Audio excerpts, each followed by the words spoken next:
saltwater guide, Captain Dave Hansen. I hope you all had a phenomenal 4th of July. Everybody I talked to said the weather in Southern California was absolutely spectacular yesterday. Oh, and yes, today is a huge show, gang. You know, I talk about the windmills. Well, they're not really windmills, the wind turbine, but I talk about it all the time on the show, and I got you guys all driving around taking pictures of these things. Well, we got Mike back on the show, Mike Dean. He was on here a few weeks ago with Bill Varney and I, and we got Mike back, and he's bringing in a super special guest today that you're definitely all going to want to hear from. She has our fishing interest way out in front. She is doing so much for our industry, gang, and I'm super excited to have her with us today.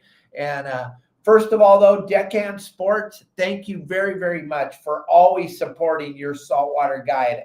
Dave and everybody over at Deckhand Sports, you do so much for me, and you're always there to support every event that we have. So, Dave, thank you so much for all that, and I hope you and your family had a wonderful 4th of July. And then we also have a little special mention we'll mention a little bit later about the lures that we've been talking about from Promar. They're available now. We don't have to wait anymore. We don't have to wait till the 15th. The online orders are available. We'll show you a little bit of that, and we'll show you a cool video that Dave made us from Deckhand Sports a little later in the show. But gang, today we have so much great information. We as citizens of the United States of America won a landmark decision through the Supreme Court that you are all going to be super excited to hear about it.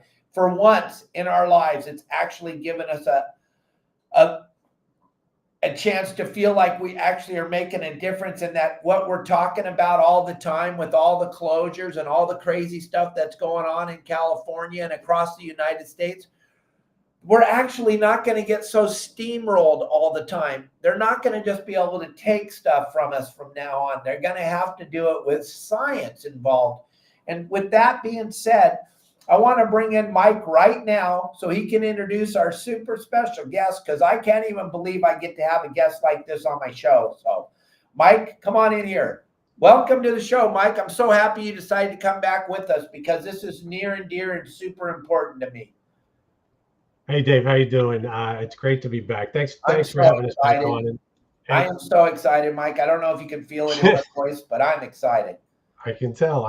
You've been excited since I told you who I was thinking about we might be able to put on for to explain this to us, because you're right. It's a landmark decision, the Chevron case that just was handed down a week ago today, I believe it was, and or maybe yesterday. But one of the plaintiffs in the case is a friend of mine, somebody I've come to know over the last year and a half or so in our opposition fight against offshore wind here along the East Coast. She's a legend in that fight, and I won't be able to do her justice in introducing her.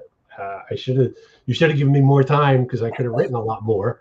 But she's I believe her title is a government liaison for Sea Freeze Incorporated, which is one of the largest commercial fishing operations here along the East Coast. And as I said, they were plaintiff in the case that was in the case that made it all the way to the Supreme Court in challenging the Chevron deference standard that's been in place since, I believe it's the mid 70s. So it's a game changer for not only, offshore wind is just an offshoot of this, but it's a game changer for all of us, as you mentioned. And I'm not going to get into the nitty gritty, because that's Megan has that down pat, and I'll leave it at that. But as I said, she's a good friend, and I'm glad she was able to join us and help you out today. So I think she's helping all of us out. Let's bring her in right now, Elliot. Megan, welcome to the show. Thank you so much. Thank you so much for having me on. What people don't understand is that you are one of those people that works diligently behind the scenes to make sure that we still can eat seafood from the United States of America. I've had a bunch of legends in the seafood industry on my show, Reed, the fishmonger, and then Tommy Gomes, the fishmonger from San Diego. He has his own TV show. And something that they all told me was the United States of America consumes more seafood than any other country in the world, and we're not allowed to eat our own seafood. Pretty crazy, right? Pretty crazy world we're living in. So Yeah. tell us what you've been up to, because you've been up to some super phenomenal things. Well, like you said, last week we had a huge win at the Supreme Court. It is an issue, Dave, I've been working on personally since 2015. Long time. And essentially what happened was we have commercial fishing vessels that operate in the Atlantic herring fishery. We are required by federal law to take government observers on our boats. Those observers enforce fisheries regulations.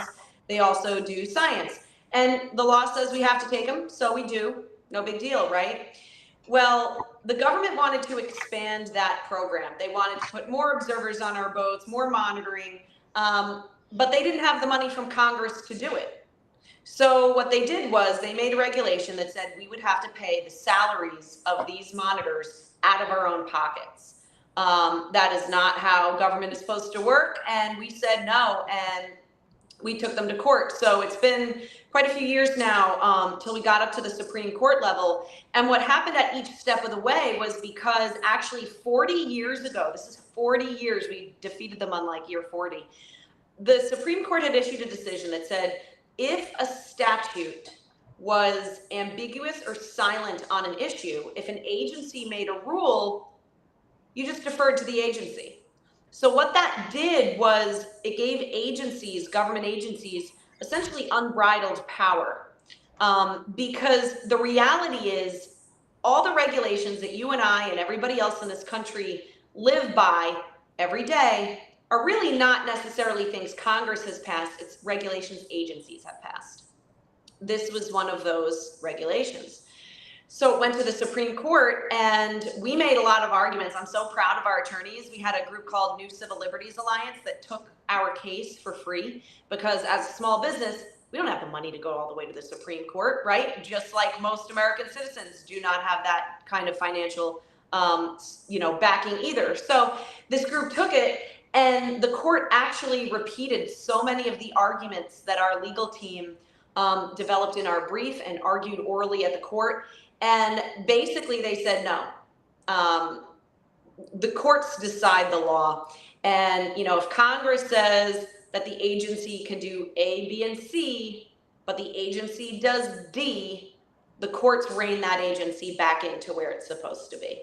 Of course, the agencies now are all upset because they have given themselves unbridled power for the past 40 years.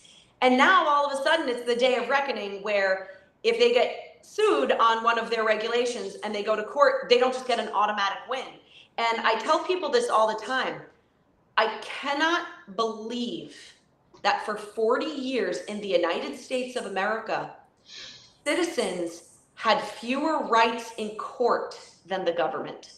That to me is so egregious, and it totally defies like separation of powers, and our founding fathers would be rolling in their graves if they knew that that had been allowed to go on.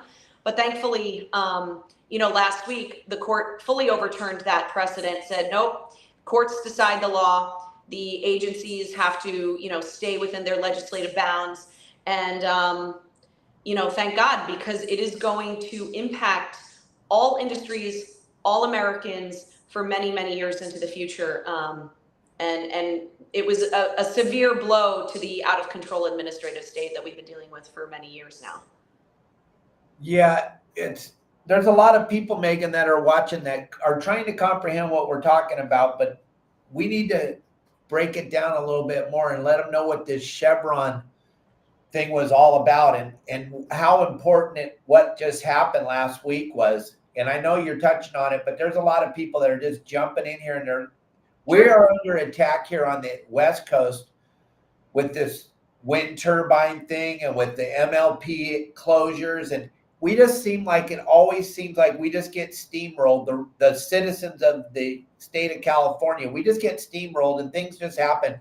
And so a little bit more about what you're talking about is it's actually giving us, as citizens of the United States, finally a voice against, which it's hard, like you just said, it's hard to imagine that we haven't had a voice for 40 years. We just have to do whatever they tell us to do. And basically, at the end of the day, they work for us. The government, we are the government. The citizens are the government. We lost track of that a long time ago. Wouldn't you say? Yeah, you're right. What happened really is that we finally have a level playing field. The American citizen now has a level playing field with the government in a court of law. Because the reality is, if an American citizen or company or small business sues the federal government, usually it's over a regulation that an agency has created. Previously, the courts would be forced to defer to the agency, and the agency got an automatic win. The courts would not decide the case based on the law or based on the facts. The government just got an automatic win, and that was the end of it. And what that resulted in is that over the past 40 years, when this precedent was in place, the US administrative state abused small businesses, abused citizens, and there was no recourse in the courts to fight back. But the decision that we just received last week, it creates a level playing field again. And it gives citizens the ability to fight back, to call government agencies into account for what their regulations are doing. And that is a huge, huge win. And like I said, we're going to see the impacts of this for decades to come, because I think a lot of the power that agencies have been accustomed to giving themselves, not power Congress gave to them, but power agencies gave themselves, is going to get cut back a lot.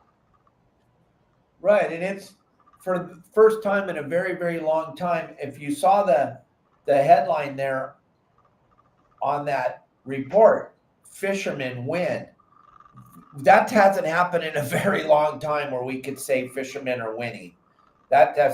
We've never won. We haven't won in a very, very long time. So this is why this is so important for everyone out there to understand what just happened. And because of people like Megan working so diligently hard in the background, gang, and we don't really know, because we just keep trying and trying. We're all out there trying, but now we're all of a sudden, the things we're doing are actually going to have a little impact on things where we can go to court, we can go and we can stand up and we can talk. Well, before, Megan, we never even got allowed to talk at these meetings. We were pretty much steamrolled all the time.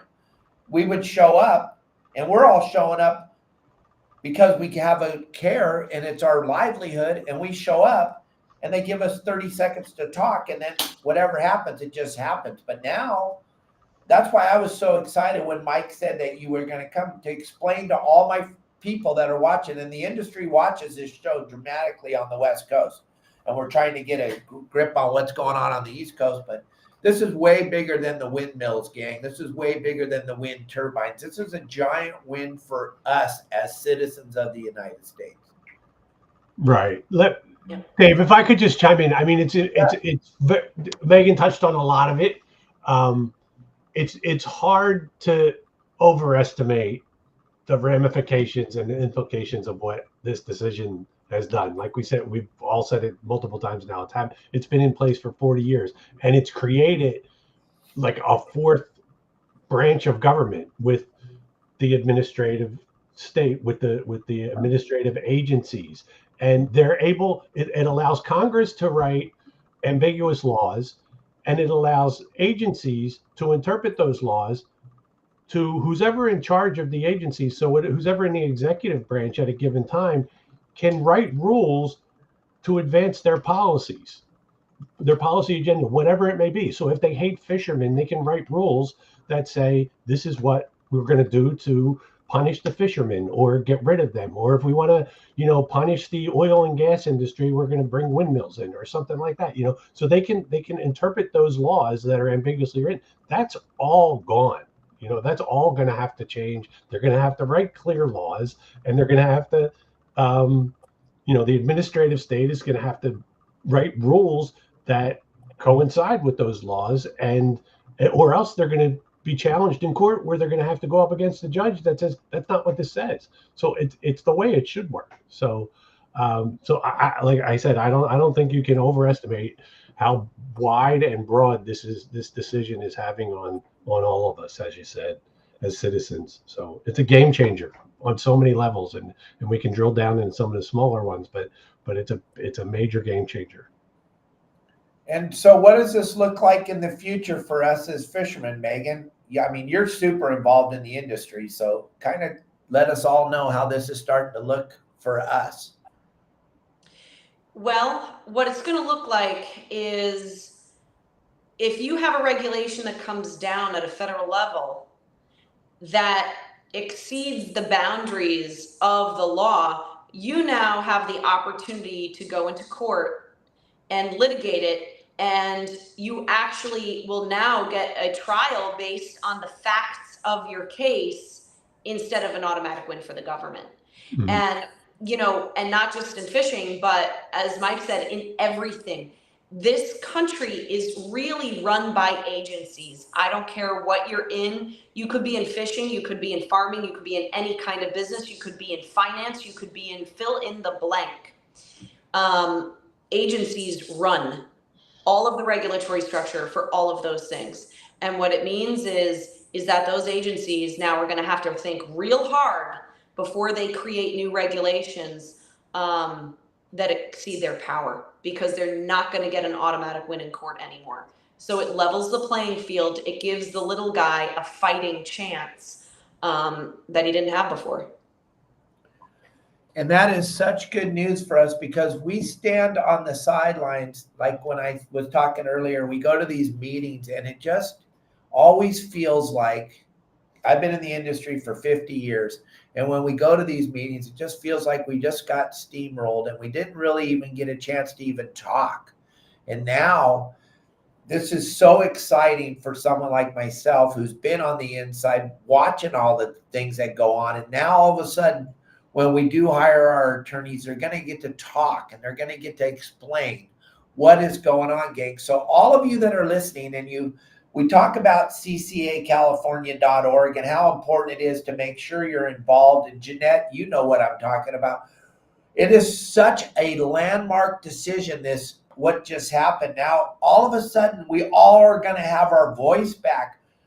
That is kind of what the United States of America was built upon. And like Megan said a little bit ago, our forefathers have to be celebrating right now because we're getting back to what America was built on, for the people, by the people. This is so exciting.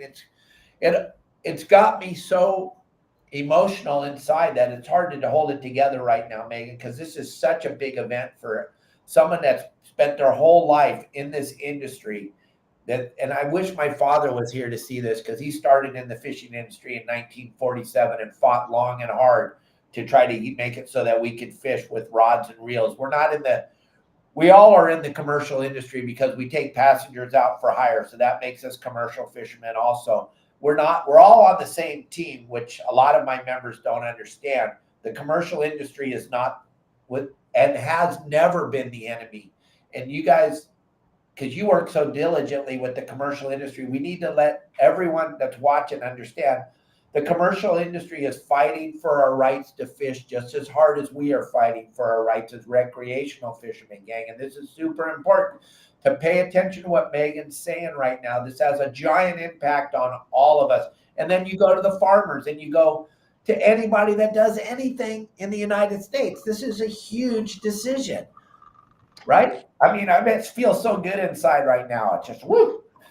It is. And you know, when we were arguing it, you know, one of the other points that we had raised was that if the judicial branch, kind of like what Mike was saying, you go back to constitutional law, basic stuff in the United States that you learn when you're a kid. You have 3 branches of government: the legislative, the judicial, the executive. They create checks and balances on each other, and that's how this is all designed to work. Well, when you had courts forced to defer to the executive, you blurred the line between the judicial and executive branches. There was none. So then there became no check.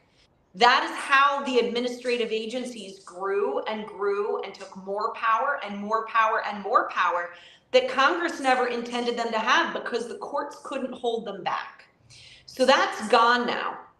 And like you said, as far as fishing is concerned, I think you're absolutely right. Folks have to understand, look, it's us against federal agencies and entities that are activists that want to shut us down.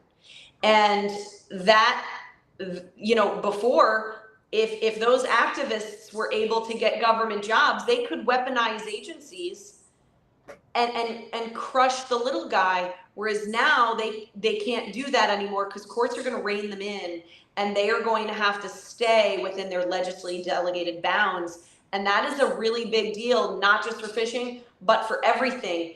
Because like we said at the beginning, it is agencies that create the regulations that govern your everyday life.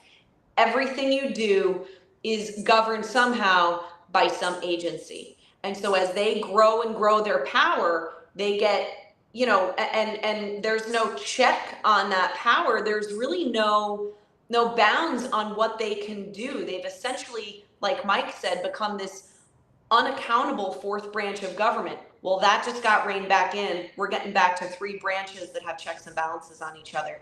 And that's really important. It's very, very important. And Mike, I know I asked you to come in here about the wind turbines and what's going on out there. And I know Megan has a big stake in that because it does affect our fishing rights and our ability to fish. And that wind turbine thing has been just shoved down our throats, Megan, and we just all got to stand there and watch.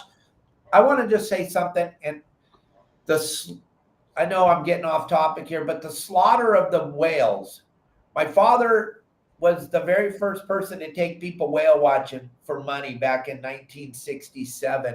We have a huge connection with the marine mammals, and the slaughterization of the marine mammals is just, see, this is our wind facility they're building out here on the West Coast, Megan. This is why all of my viewers and all my fans are watching, is because this has a huge impact on all of us on the West Coast, because they're going to take away more of our fishing areas for no reason at all, just steamrolling it. So now, gang, this is why it's going to be imperative for all of you to show up to all the meetings, because now all of a sudden they're going to have to listen to us. They're going to have to. And I don't understand why they're allowing this to happen on the East Coast, the slaughterization of whales and dolphins and marine mammals. It just blows my mind. And Megan, you and I, being in the industry as long as we have, there's so many regulations around how we fish to save marine mammals. And now that doesn't matter anymore. Isn't that crazy? Right. It's insane. Absolutely insane. But it's a policy decision by an agency that they're turning a blind eye to what is actually happening. Their own data and their own permits and their own science points to the fact that these whales are stranding because of offshore wind activities. And, but because of a policy decision by the Biden administration, that's being ignored, and they just move on. And like you mentioned, I've been working on offshore wind for a long time because we're kind of ground zero for that. My company is the lead plaintiff on a lawsuit against the first federally permitted offshore wind farm called Vineyard Wind. And that is being constructed as we speak.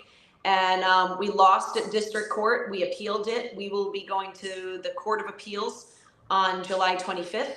And we will be appealing that decision because of the impacts both to the environment and the fishing industry and marine mammals that are occurring because of that.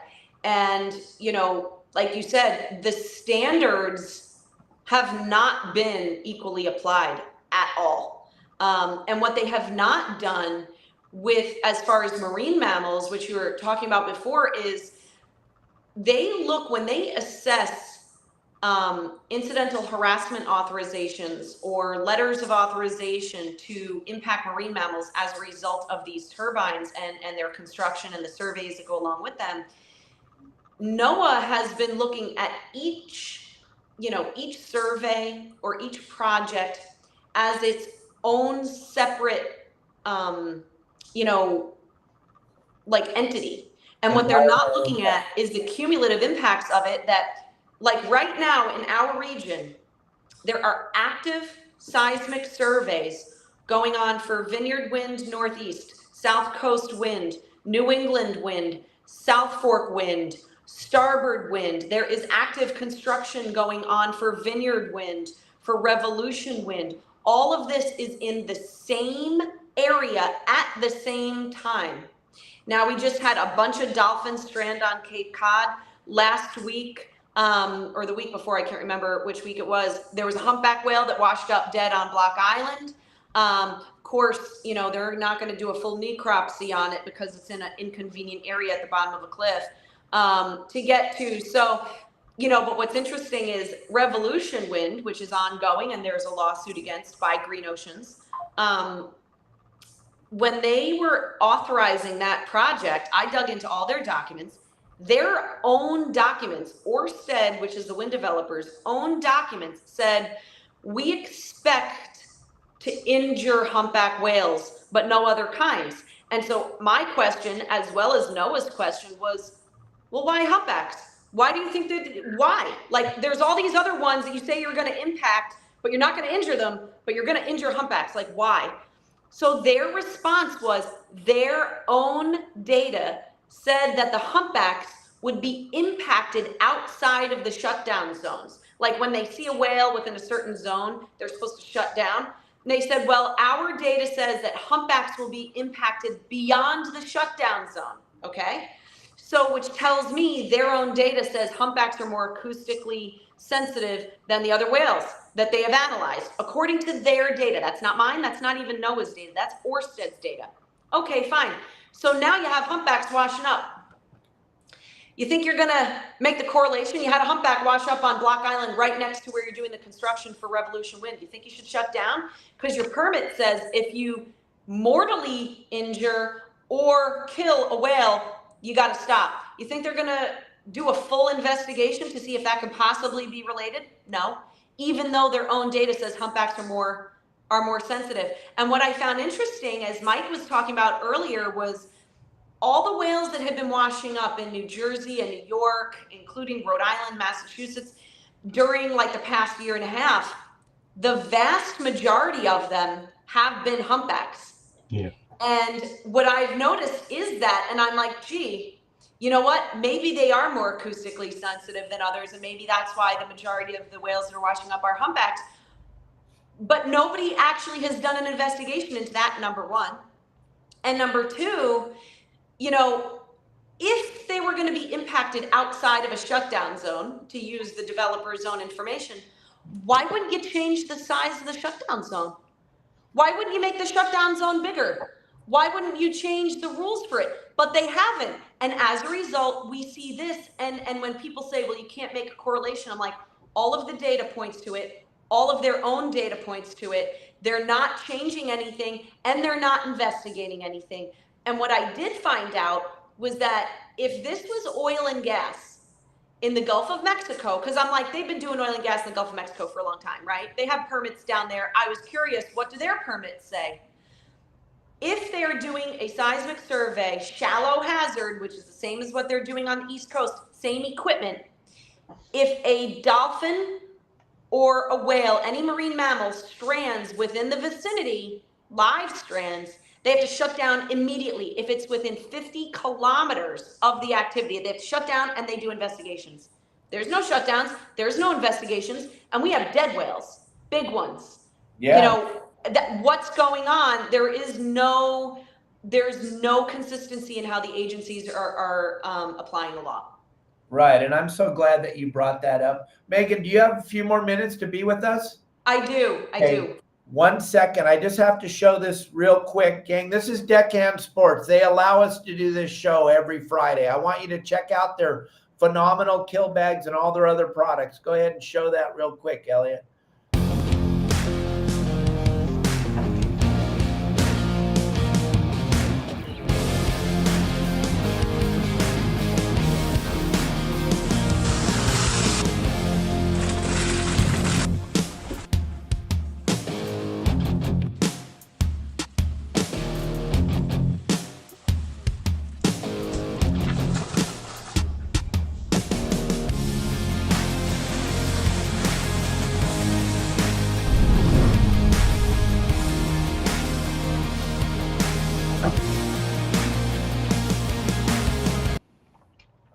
Gang, that is just a phenomenal kill bag. If you check it all out and see, it allows you to take really good care of your fish. And Dave and the guys over at Deckhand Sports have so many products over there. Jeanette and Dave have got pretty much everything Dave makes over there at Deckhand Sports. And plus Justin and all the other members. You can see these on Pablo's boat, on Mahi's fishing charters that I went fishing with yesterday. Everybody's using Dave's bags now. So check them out. Go to deckhandsports.com. Elliot will throw the QR code up there. You can save 15% on the products by using our QR code. Go over there and check it out. And thank you all very, very much for checking out Deckhand Sports. And then, Megan, I'm just blown away that NOAA, please explain this to me, okay? NOAA is supposed to take care of us on the ocean. That's their number one job, is to make sure that the ocean is a safe place for us to work and to get sustenance from the ocean. I've read reports from NOAA saying that there's no direct correlation to the death of the marine mammals by the wind farms. How can they say that? I want to know. How do they get that? I don't know. I don't know how they can say it, because circumstantial evidence points to it. They're not using the same rules that they have for the oil and gas industry for the same action, which is a biased application of the rules, right? And but realistically, the Biden administration has said they want 30 gigawatts of offshore wind by 2030 on the east coast of the United States, and it has been a policy call, and they have not been honest about even looking into the impacts, because we had multiple congressmen and like 30 mayors from New Jersey say, look, after all these whales were washing up, we want a pause. We want a pause on the offshore wind activities, and we want an investigation. And NOAA refused to give it to them. But if it was the same type of survey in the Gulf of Mexico by the oil and gas industry, that would have been standard procedure.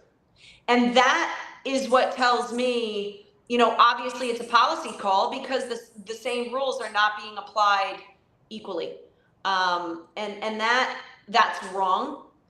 And, when people say, well, you can't prove it, it's like, well, there's been no investigation to even look circumstantially, number one. And number two, you can't prove what you're not investigating. But also, the only thing that changed on the East Coast was offshore wind activities. The only thing. And we know that they are major sources of very intense acoustics, shallow hazard seismic.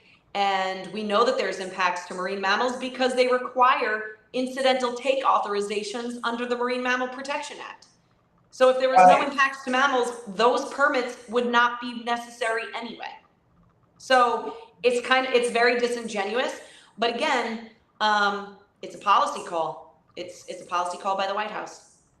Mike, you have something to bring up on that one? Well, the reason they say that is because they have to, right? They can't say they can't even hint there's any correlation, which there is. There's all kinds of correlation, and there's all kinds of evidence. The dead whales on the beach are evidence. They wash up here where I live all the time, and that's a major piece of evidence. They don't have direct evidence of of a ship, a sonar ship actually deafening the whale, from an underwater camera. That's what they don't have. But they're gonna get shut down and sued if they say anything other than that. So they have to, and it is, as Megan says, it's a policy-driven agenda that they're following. And to go back to one thing Megan pointed out, it's very important, and it's one of the first things I learned when I started doing this.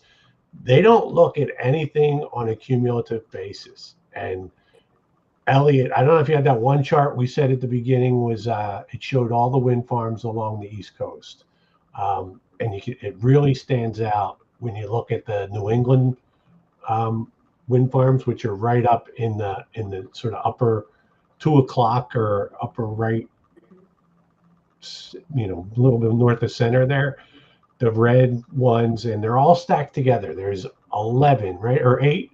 Megan, correct me if I'm wrong. I can't even remember, Mike, because then they keep subdividing them and because it's renaming them. lease But type, yeah, Right. So the lease sites they lease up there, it's one block. I'm pointing to it like you can see. You can't see it, but you see all the names there. Southwark, National Grid is an old one, but Sunrise, Revolution, Vineyard, they're all stacked together, one after another.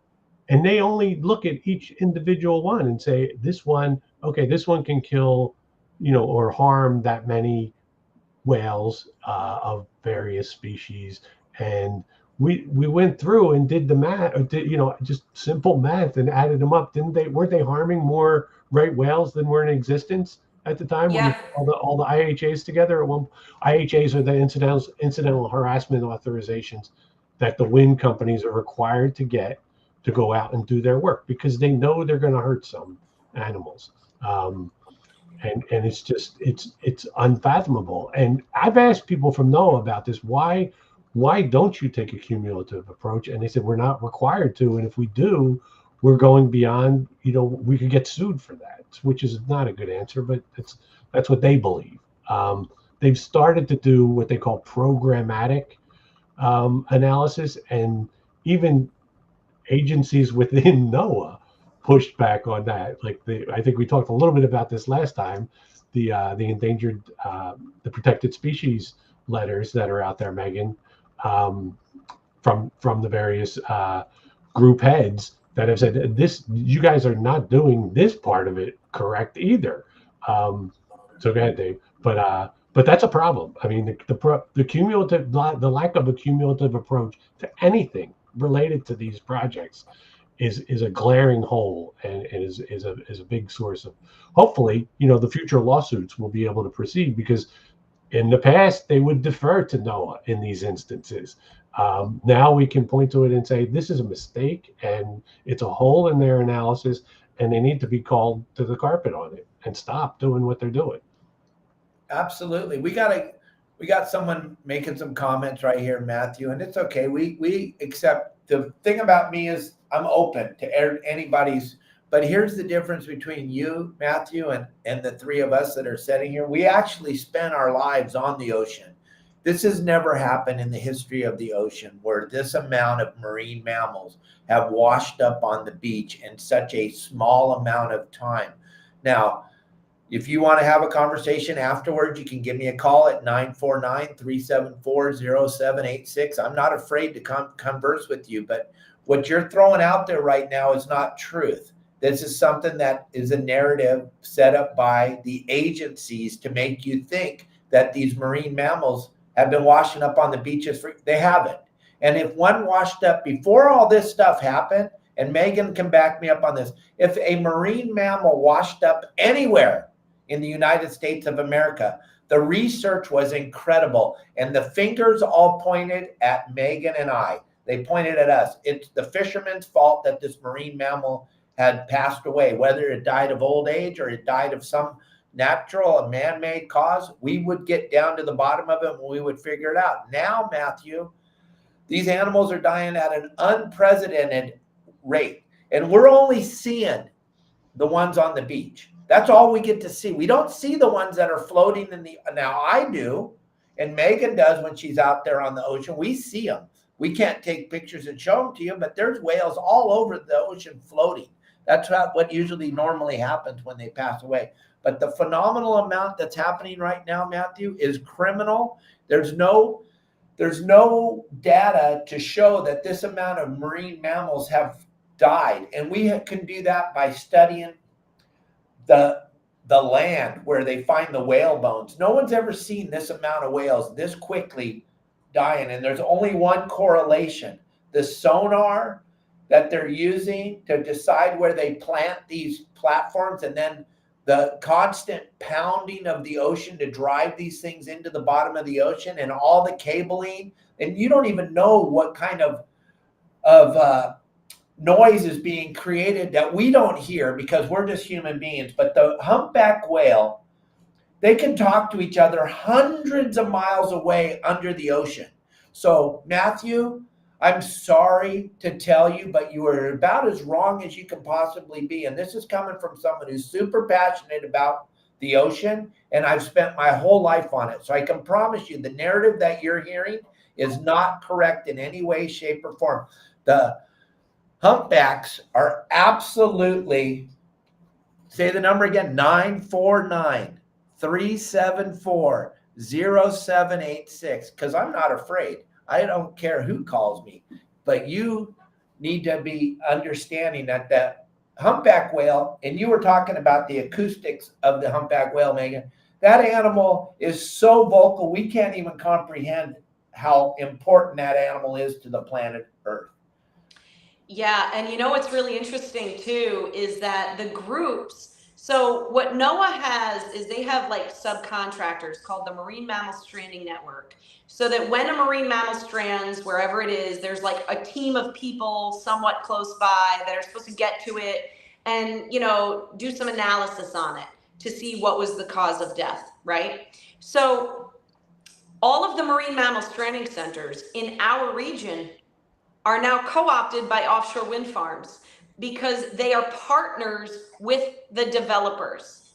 So you will not get an accurate necropsy, which is like an autopsy for a whale, or they will not release all of the results. Or you have, like, for example, in my area, Mystic Aquarium, okay, Mystic, Connecticut, Mystic Aquarium is the stranding center team.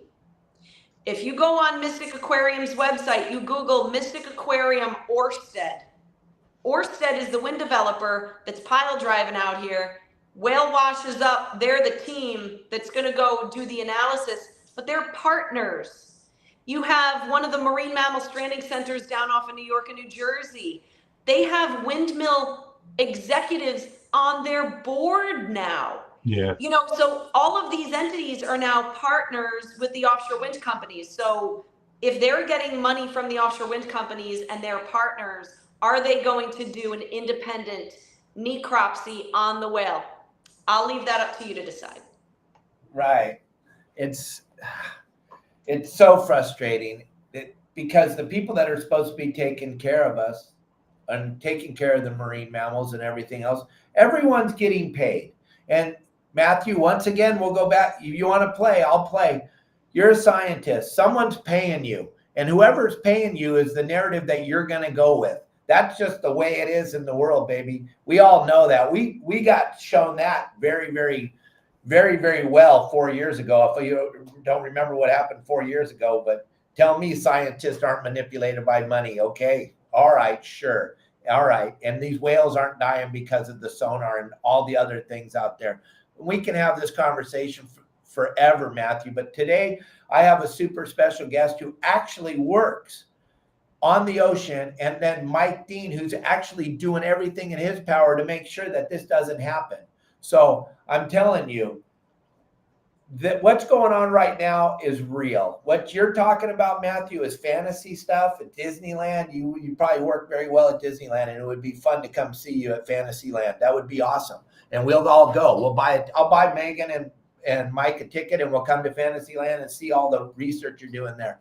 But we're talking real time, real stuff that we get to put our fingers on every single day. The thought about paying observers out of our pockets, Megan, is that the most ridiculous thing that had ever been run down the pipe? Boy, they made a big mistake when they did that, didn't they?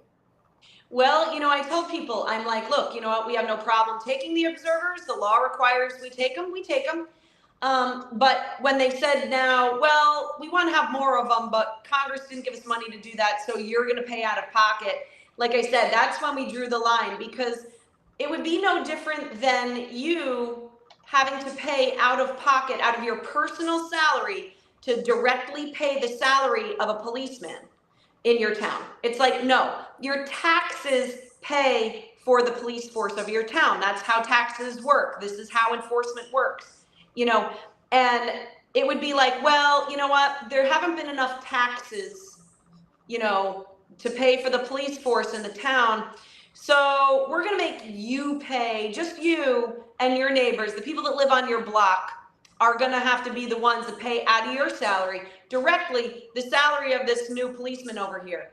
Like, that's not how anything works. And what it did was, to get back to the discussion of like separation of powers, Congress has the power of the purse. That's one of the ways that Congress controls what the government does. Either they fund something or they don't fund something. So if they didn't fund it, that means you can't do it. But what NOAA did was they ran around that and said, well, no, we're going to make you do it, knowing that, hey, now we go to court. Now we kept losing our case at the lower court levels because they would have to defer to the agency.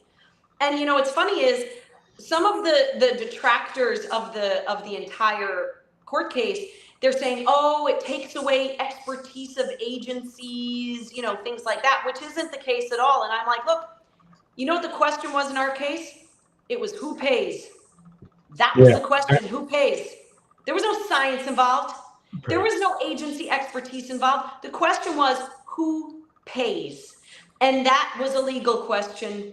And the courts should have absolute right to decide questions of law, not the agency. And that is the result now, which is good, Oh, it's phenomenal. It's not good. It's phenomenal. Yeah. It's just absolutely game changer, right, Mike?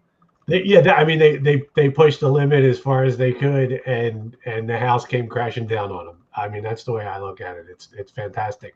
I even think I don't know, Megan, correct me if I'm wrong, in the final rule that came down for you guys to have to do that, wasn't there a point, whether it went in or not, but wasn't there a discussion about you had to buy the guy lunch too?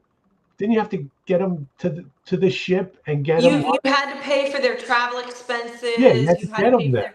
Yeah. So it was not, you know, it's just something that when you talk to just an average everyday American, they're like, what? You know, it's just what? It's an agency. It's agencies out of control with power, and because they do it because they can, right? And, right.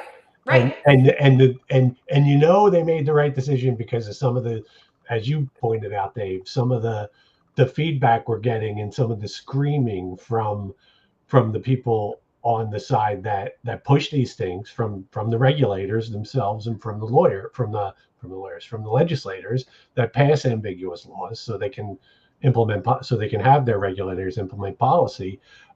They're screaming the loudest. And I mean, I'll give a specific example. Here in New Jersey, the head of the Department of Environmental Protection put out a press release saying how bad this is. Now, why does he have to do that? Like, he knows, first of all, he's a lawyer here in New Jersey that's been appointed in a position, in my opinion, to advance these wind farms as fast as possible and with as limited liability as he can, right? As head of our state environmental protection agency and the Department of Environmental Protection.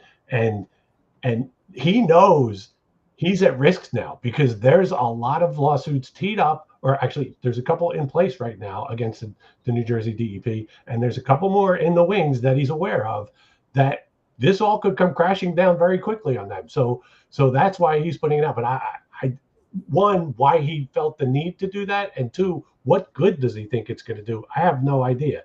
But that's where we are. That's the position where we are right now. And I think from a wind industrialization standpoint, I think we're in great shape now going forward with the lawsuits. But I want to keep on the whales a minute. I don't know if Elliot got the map I sent him. And this might give Matthew some pause when he looks at it, but these are just the whales that have washed ashore since the wind. It's from Long Island, New York, down to, actually the one I sent you, I think, is Delmarva too. No, I just sent it to you on email. It wasn't in that original group. If you don't have it, we can talk about it another time. But it's over 50 whales in the last 18 months, from the tip of Montauk down to the end of the Delmarva Peninsula. You know, the majority of those were here in New York and New Jersey waters, and it all started when the sonar vessels showed up. And we've graphed a number of different correlations of how this has worked. We have a gentleman, I mentioned it last time, from Save the East Coast, that Apostolos Garasolis, who he's a statistician. He's a PhD. He's statistically proven these things. The sonar has caused it. So that is out there now. It's being used in the Green Oceans case. It's been filed as a brief for that Megan mentioned, that's going to be appealed, or that's being appealed. So there is evidence out there. And then I'll just leave it. There's a clip I came across recently. I retweeted it. It was I forget who said it, but it was, absence of evidence is not evidence of absence, right? So that doesn't mean there's nothing going on, and it's in their best interest and in the interest of the public trust to start proving they didn't do it. Right. But Mike and Megan, I'm going to just say something right now. Don't we understand that there is no such thing as clean energy? Or is it just me? Or do you guys get it too? There's no such thing as clean energy. That's like the biggest oxymoron put down on the people of the United States of America. It's just, I don't know if you've ever seen anybody out there seen how they get cobalt. But if you don't have cobalt, you don't have a battery. If you don't have a battery, you don't have this baloney clean energy. And that's for another show. But I'm sorry, this Matthew guy got me all jacked up. But thank God we blocked him and he's not part of this anymore. But I can't wait for the phone call. It's going to be a fun phone call. Maybe I should record it, guys, because it's going to be a blast. And I love those kind of phone calls. But Megan, 2 minutes more of your time, please. Is that okay? Okay. Yep. Elliot, show that jig real quick. The Akira jig gang we've been talking about, that everyone's so excited. This thing's available now. You can order it. We said you couldn't get it till the 15th. You can order it right now. Grab these lures. They're available. It'll be at your house tomorrow. If you ordered it today, it would be at your house tomorrow, Monday at the latest. Get these lures now. They're available now. And we're just throwing out an extra thing for Promar because of all they do to take care of us. Please, Deckhand Sports Dave, don't get upset. We still love you. We're just throwing that out there real quick because a lot of people want to know about that lure. So I just wanted to throw that out there real quick and let everybody know that lure is available right now. You can get it right now. And it's a phenomenal little lure. It allows you to do that slow pitch in a different way. You don't have to go out in the big giant ocean. You can do it just like Steve's doing it right here at the dock and catch all kinds of really good eating fish right from your dock. You don't have to go spend a bunch of time out in the middle of the ocean.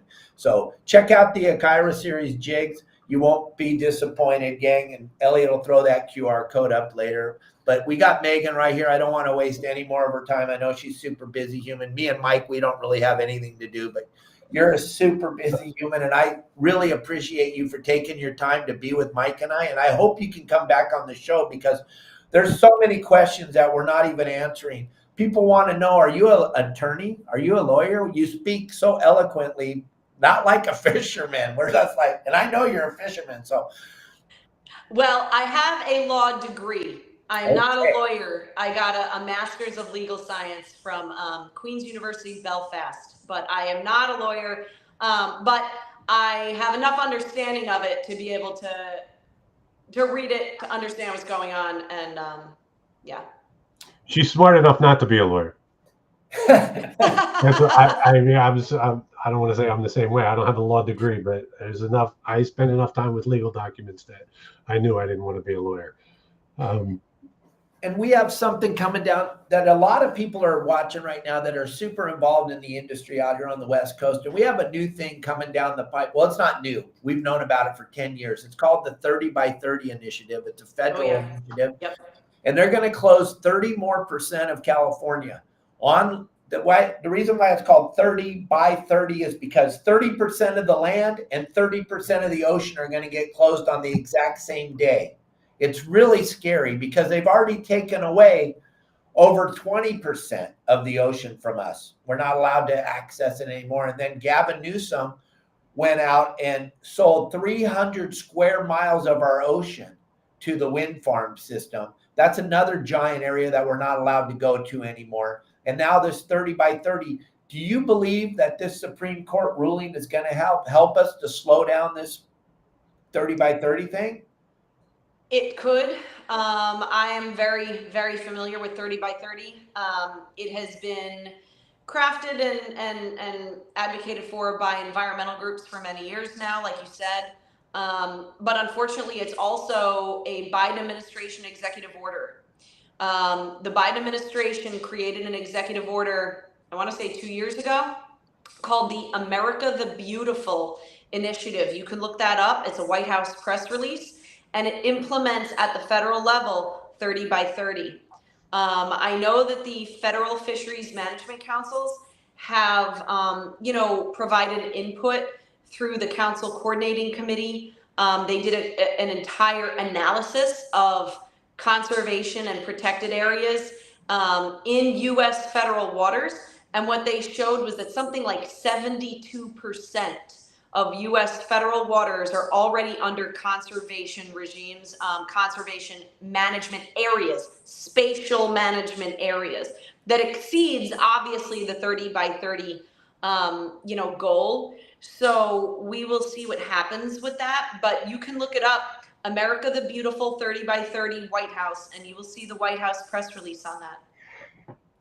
Oh my goodness, gang. So, but we do have an opportunity to slow things down now because of the Supreme Court ruling, right? Well, if there is an action that is taken under 30 by 30 and implemented by an agency, now you have the opportunity to litigate it, to sue on it, and there will not be automatic agency deference. That is what our decision gives to the public, is that now, you have a fighting chance. Now you have a fighting chance in court. The courts have to look at the law and look at the agency action. And if the agency action exceeds the law, then it gets overruled. So before, the agency would just win. So this has the opportunity, it gives the opportunity to litigate actions that exceed the law, and you have a chance at winning now. So that's what it does. So people would have to be ready to lawyer up. And gang, there's so many of you. I'm trying to read all the comments. Elliot and I both are. There's so many of you that are like shocked that you're learning some of this stuff for the first time, even though you live here. What we need you to do, but Megan, Mike, myself, Elliot, and all my friends that are watching, share this. This is on social media right now. It's live on Instagram. It's live on Facebook. It's live on YouTube. But how do we get this? How do we get this out? By all of you sharing. All you got to do is hit the share button, gang. And then all of a sudden, all the people in your sphere of influence, in your little social media network, they're going to get to see this. And then they will share this. And then other people. The biggest problem we have is getting the word out, as that we also, now we don't have to put our head in the sand and just wait for them to take some more stuff away. If we can educate America to what just happened, and that because let's be honest, Megan, 40 years, pretty much most of us gave up. We're just like, okay, we're defeated. Let's just see what they're going to take away now. But gang, if you all share, then this will get out to so many more people, and it will just benefit all of us as citizens of the United States of America on whatever level. Right, Mike? That's right. Yes. We need to share this. We need to make the United States of America aware that all this is going on. And I see some of my people that watch me all the time saying, wow, I didn't even know about 30 by 30. Yeah, this 30 by 30, it's been up on the board for almost 10 years now.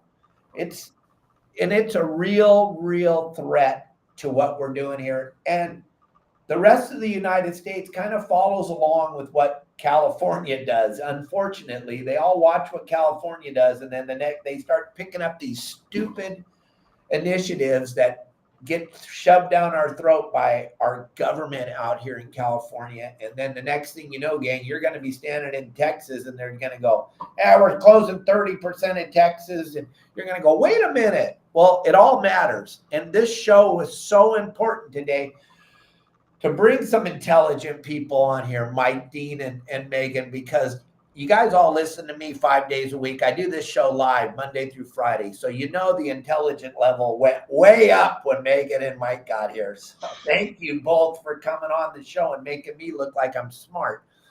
But I am trying to make sure that we all stay aware of what's going on. That's why I do the show 5 days a week. Think about that. I do this 5 days a week for the last 4 years. We have over 500 of these things available on Spotify. You can grab any one of them while you're driving in your car. One thing that you listen, Megan, Mike, and I, we don't cuss. So you can listen to this with your children in the car. And it's super important for your children to understand what's going on in the world that they're going to inherit. Everything we talked about today is super important to all of us as citizens of the United States of America. And this was a humongous win. And when it happened, Megan, my phone lit up. And Mike was right there in the beginning going, we got to let everybody know we won a giant landmark decision, and it is huge. So one more time before we log off of here, because there's some people that just climbed on, let them know what we just won, the Chevron thing, Megan. I'm taking up more of your time than I told you I would, but I think good. Everyone needs to know what we just won.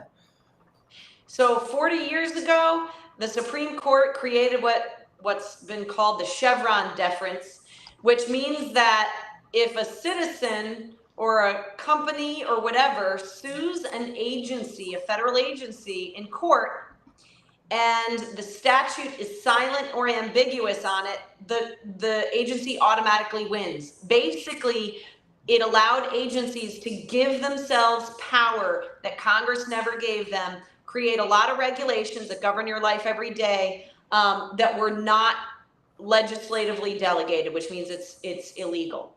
So, but the courts would be forced just to defer to the agency. So the agency would always win. What happened last week was the Supreme Court said, no more, we're overruling that precedent. It's not illegal. It's not legal. The courts have to decide what the law is, and the agencies do not get an automatic win anymore. So what it means is that the citizen now has an even playing field in federal court against the U.S. government, and that hasn't happened, shockingly, for 40 years.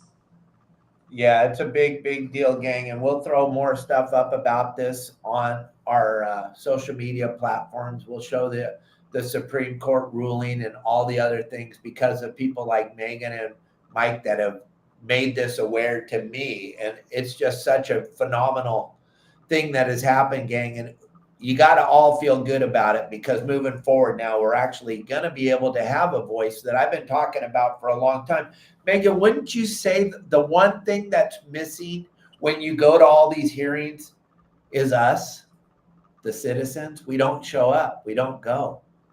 When we see a lot of citizens gave up. A lot of citizens gave up, you know. But what I will say is what citizens have to do is what our democracy tells people to do. You know, organize yourselves and do something about the issues that matter to you. And that's how I met Mike. Mike is a member of multiple groups in New Jersey that are fighting offshore wind. They have done a fantastic job of organizing themselves, educating the public. You know, they can do litigation as a group. And these are the things that people have to do. We can't just sit back on the sidelines. We have to actually go do something about it. Right. Oh, absolutely. It comes back to local. Everything is local, Dave, at the end of the day. And thank you, Megan. But yes, the people in New Jersey are very proud locally, and we've gotten a lot of different people to rise up and join together in this fight. So we'll continue plugging away. We'll spread the word. It's important to me, not just here in New Jersey. It's the whole East Coast.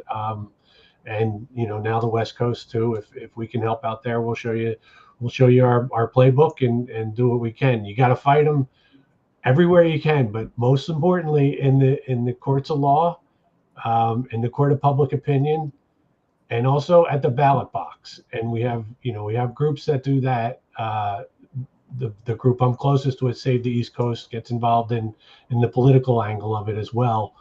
In addition to the other two, but you gotta raise public awareness first and let people know you're going to give this up. You know, it's a long fuse for those guys. These projects are huge projects. There's a lot of them, and they all have long fuses.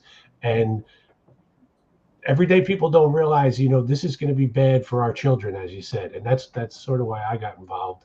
And you know, and just the love of the ocean. And we're going to stop them. You know, I didn't give much thought to not pursuing anything because of the Chevron deference previously, but this case is a game changer, and it really helps everybody for all the different reasons we talked about, but particularly for offshore wind. So thank you, Megan.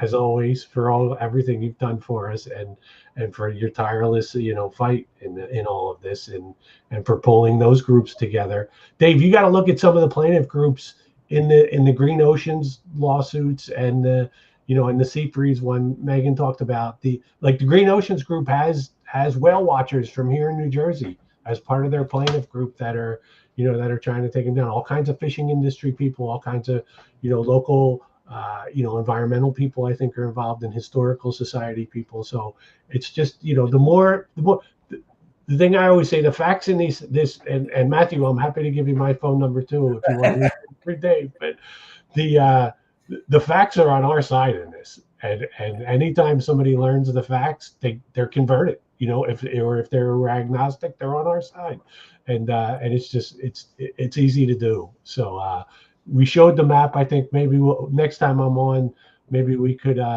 we could focus more on the whale deaths and things we're seeing here, and some of the numbers. But thanks again, Dave, for having us. Yeah, and I would love to bring both of you back, Megan. I'd love to get into the depth of fishing, because that's kind of my core audience. We're fishermen. At the end of the day, we like to go out and catch fish and eat them.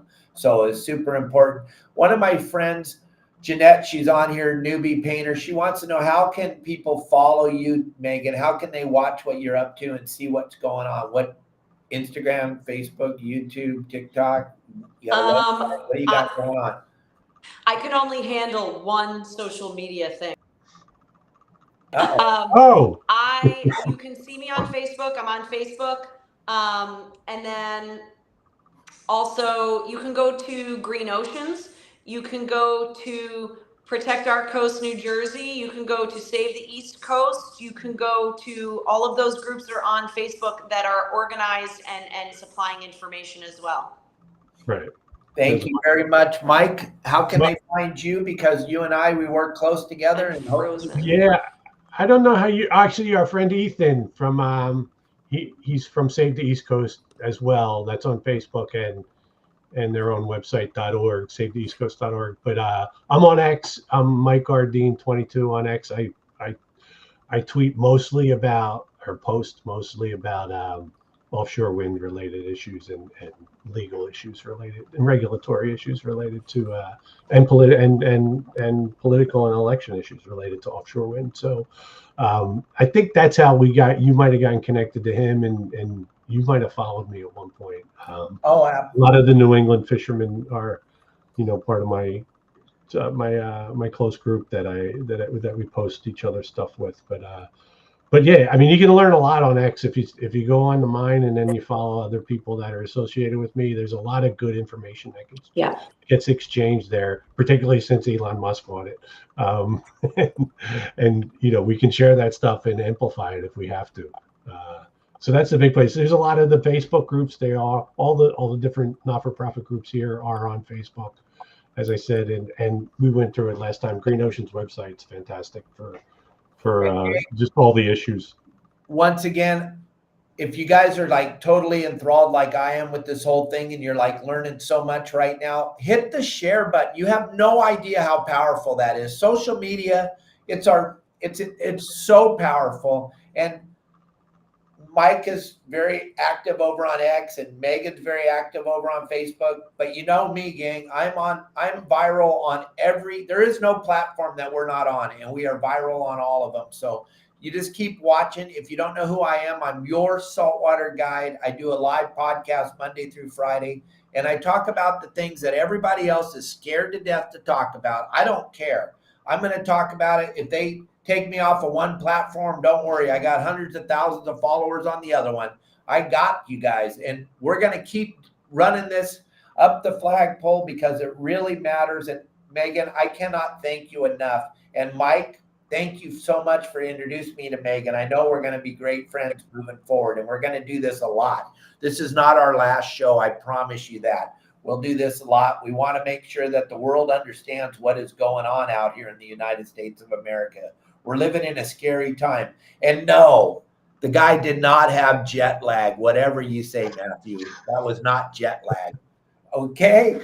Gang, remember, turn off the news. They're all lying. This is the only place you get the truth. YourSaltwaterGuide.com. I'll be with you guys on Monday. Be safe this weekend. Turn off the news. They're all lying. I'll see you on Monday. We'll be back with another phenomenal show, and there will be no